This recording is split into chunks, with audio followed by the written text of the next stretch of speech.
Hi there, Joel Hogan here. Just on my own private YouTube channel today. I want to talk about doing some research. Let's talk about COVID research. Try to do this as quick as possible. A couple things to do when tracking. What is going on with this? How are we doing? Is there any hope? Is there any light at the end of the tunnel? I'm going to show you a couple of ways that you can search that out. First off, just simply go to Google, type in U.S. COVID deaths. Simple as that, and it'll come up with a nice chart. United States, looks like they got it here. And again, deaths is the key. If you go to cases gives you a really different chart. You can see, oh, we're scared. But if you look at deaths, wait a minute, it's trending down, but there's a bump. We'll talk about that bump first. Okay, let's get the bump out of it. Why does the United States have this bump? Let me just put in, with the U.S. numbers, you can actually stick in states. So here's New York. Their deaths have just about disappeared since June. 18 population in New York State, almost 20 million people. Canada is 33 million-ish, something like that. But New York State itself is almost as much as Canada. But right around here, by the way, is where they started telling people to wear masks. Not back here, when it would have been helpful, but down here. But their deaths have dropped off the chart. Cases, also, for the most part in New York, there's a little bit of a bump there. But no, the deaths have... So let's go to the next door neighbors. New Jersey. Okay. I can't find New Jersey. I can't spell New Jersey. It's hard to spell new. All right. Next door neighbors. Oh, pretty similar chart. Obviously, much less population. Let's go to Michigan. Michigan. Oh, very similar chart. April... March, April, big bump, followed by a drop off. Let's go to cases for Michigan. Again, Michigan's cases went up dramatically, but did not correspond to deaths.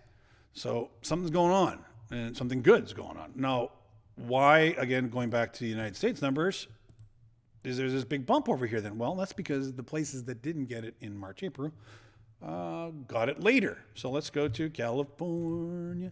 There it is. So California, again, these are not absolute numbers. You have to watch because these numbers change depending on what the highest number is. California's seeing a bump. Look at their cases, way high, but yet their deaths, well, okay, they're sort of up and down. By the way, these always do this because on weekends they don't report as much because people don't work on weekends. So you always have to look at the average on those. Let's go to Arizona. Same thing. Their bump looks like there's a pretty obvious trend down since the middle of August or the beginning of August, actually, but not quite as clear. Let's go to Texas. Texas, same thing. They're in the south. They didn't get it till later. Let's go to Florida. Same thing. So now let's go back up north. Let's go to Massachusetts. How do you know how you say that? Same thing. They were early on in the year. Their numbers dropped off. Let's go to cases for Massachusetts. Oh, their cases and their deaths are pretty much exactly the same. So the places that got it early on corresponded with the first bump in the United States numbers. And now the ones in the south that are getting it for the first time essentially are corresponding to the second bump. Nevertheless, still trending down. That's good news.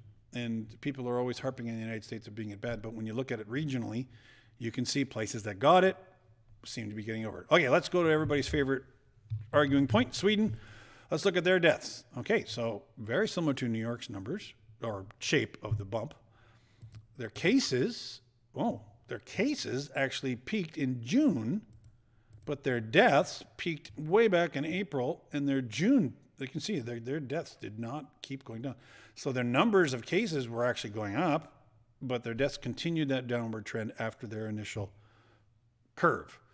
Now, do you want that steep of a curve? No, you don't want it that steep. You want it lower, but you do need the curve. And Sweden got it, and now they've had many days in Sweden, population around 11 million, with zero deaths.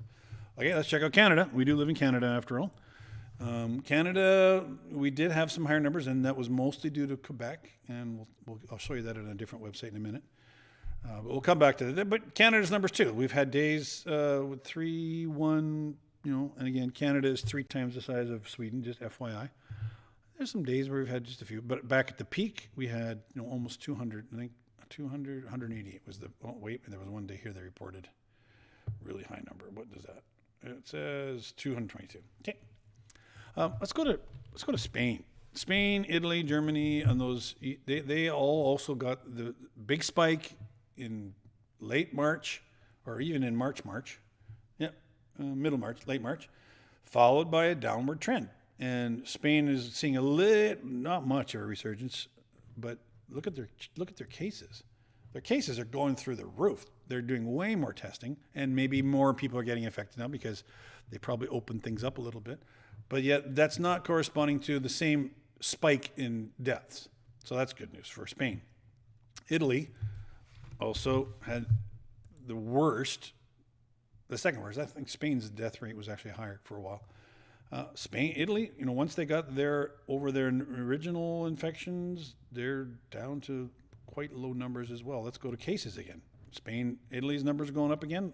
People are spreading it around more because they're getting out in the open again. But yet that's not corresponding to deaths. It takes about 2 weeks for those numbers to catch up to each other of cases versus deaths. But just because you do more testing doesn't mean you get more deaths. So that's starting to become very apparent. Let's go to United Kingdom. They actually had it really bad.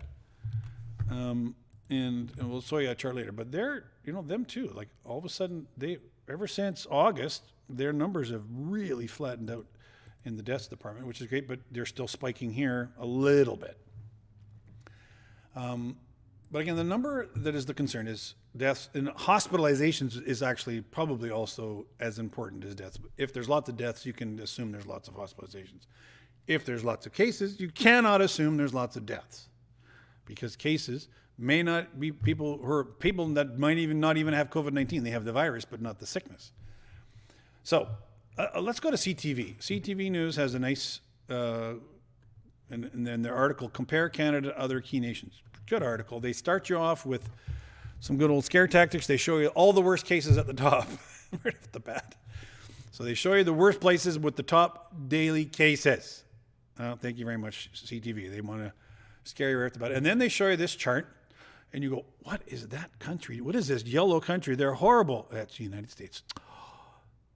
No wonder we're banning Americans. Okay, well, let's switch it to deaths. Boop. Thankfully, they have that little button. Oh, wait a minute. That's not quite as scary. Why? Well, because we talked about the fact that the United States had that it's a significant second bump, but it's nothing like it used to be. And places like New York, Michigan, all the northern states that got it early have dropped off dramatically.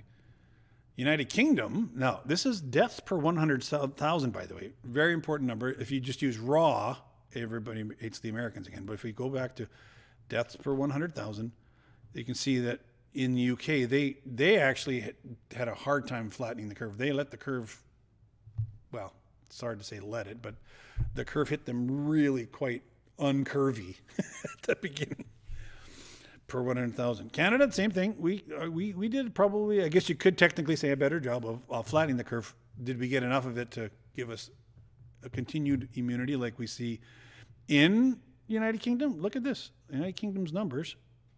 Look at that. They've flattened out dramatically. Let's put up our buddy Sweden again. Everybody hates the Swedes, so let's put up Sweden. I mean, you should hate Swedes, but that's only because I'm racist. Okay. So Sweden, their numbers, and people always say, oh, no, they never locked down and they had way more people die. Well, on a per 100,000 basis, they were pretty close to the United States. In fact, New York State had a higher deaths, just by itself, had a higher deaths per 100,000 than Sweden did. So it wasn't just the fact they didn't lock down. But they didn't lock down as much. They did do some things. They did close older schools for kids, I think 17 and up. They also stopped, big gatherings. But churches continued, restaurants continued, nightclubs continued. Nothing of that sort was ever stopped. But their curve hit them a little bit too quick, but it's dropped off. And why would that make a difference? And again, most countries implemented their mask policies somewhere down here. So not Sweden, of course, but the United Kingdom, Canada, United States, somewhere in this neighborhood. If we would have maybe had the masks here, that might have actually slowed the curve for some of these places. So that's interesting. It's 2020 hindsight, which is going to happen. Let me pick on one little country that I think is really having a hard time, and that's understandably so. Let's go back to the Google one for this one because that one is a little bit skewed. Let's go to Bolivia. Bolivia really locked down hard. Our friends were missionaries there in Bolivia all through April, May, June. They were locked down. Some people were still dying, but they finally decided to let them. And then as they began to open things up, they realized that no, we never got it in the first place. So they kind of correspond to some other places that locked down, like Florida, California, Texas. Early on, never got the curve at all, and now they're getting it. And that one day that was throwing 165, and Bolivia's 10 million people or so. So we're not really significant, but let's look at cases. So their cases peaked way back here, but their deaths are maybe peaked here, or maybe they're not peaked yet. So Bolivia is a pretty sad place to be right now. They're really having a hard time, and their healthcare system, of course, is not great. So no one's saying that the disease is insignificant. It's very significant. Okay, so go there, look around. Always keep track of whether you're looking at cases, deaths. Always keep track of whether you're looking at raw data versus per 100,000 people. Those are really helpful. And the CTV website is really helpful for that. CTV also gives you the opportunity to look at states or provinces. States. Here's Quebec. Okay, and again, they default to cases. So you think, oh, Quebec, go back to deaths. Oh, Quebec. Here, it looks like you're done with it. Ontario, Manitoba. Well, Manitoba, Saskatchewan both locked down so early that it's hard to tell. Alberta, it's hard to tell. British Columbia, again, lower numbers. When you only have so many cases or so many numbers, it's hard to report. But let's look at the cases now. Quebec cases, Ontario, Manitoba's cases have gone through the roof. Okay, it's 5. Okay, the chart looks like it's gone through the roof, but it really hasn't. Well, let's go back to deaths. Okay, well, we'll see what happens in a couple weeks. But it's still, the numbers are so low. Even for Quebec, the highest was 12.8 per 100,000. Now they're down to, that's cases, by the way. Let's go back to deaths. Highest was 1.29 per 100,000 on that day. And then now they're down to 0. So almost everywhere in Canada, we're seeing it's locked down. The curve has been flattened, if we got it at all. The question about Manitoba and Saskatchewan is whether they got it at all. Quebec obviously did. Ontario to a lesser extent. Maybe Ontario is the poster child because they did get some curve, and maybe they flattened it. That is one of those time will tell things. Head over to the CDC website. Also our worldindata.org is wonderful for doing lots of these charts too. The CDC website, very helpful. Again, they know who the people at risk are. People increased risk for actual getting the illness, severe illness, are older adults and people with underlying medical conditions. That's always been, they've known that since about May or even April. So keeping track of that is very important.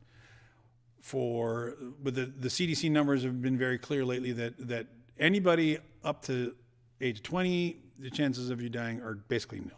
Statistically insignificant. In fact, statistically much less than the seasonal flu. You get up to about my age, you get into this around 60, then you start seeing that the numbers start to line up with the seasonal flu. But once you get past 60, 65, and then you get into the 70s and 80s, then you see that the numbers dramatically increase compared to the seasonal flu. So then you end up with 5 or 6 times worse than the seasonal flu. And that's right from the CDC website. So just check that out on your own. So that's it. Just a quick little summary on how to do some of your own research on this to learn, how things are going. And as you look at those curves, the countries that got the curves, it seems like herd immunity is kicking in properly, like the virologist suggested it would. So yay for herd immunity. If a vaccine comes along, yay for that. But until then, yay for herd immunity, and let's keep our older and susceptible folks, away from it. Young people, probably might get a little bit of a sore throat or a cough, but it seems to be, in general, less than the flu. Doesn't mean I'm uncaring, but let's protect the people that actually can get very sick and die from this. Now, it doesn't mean that there's not statistical anomalies. There always is.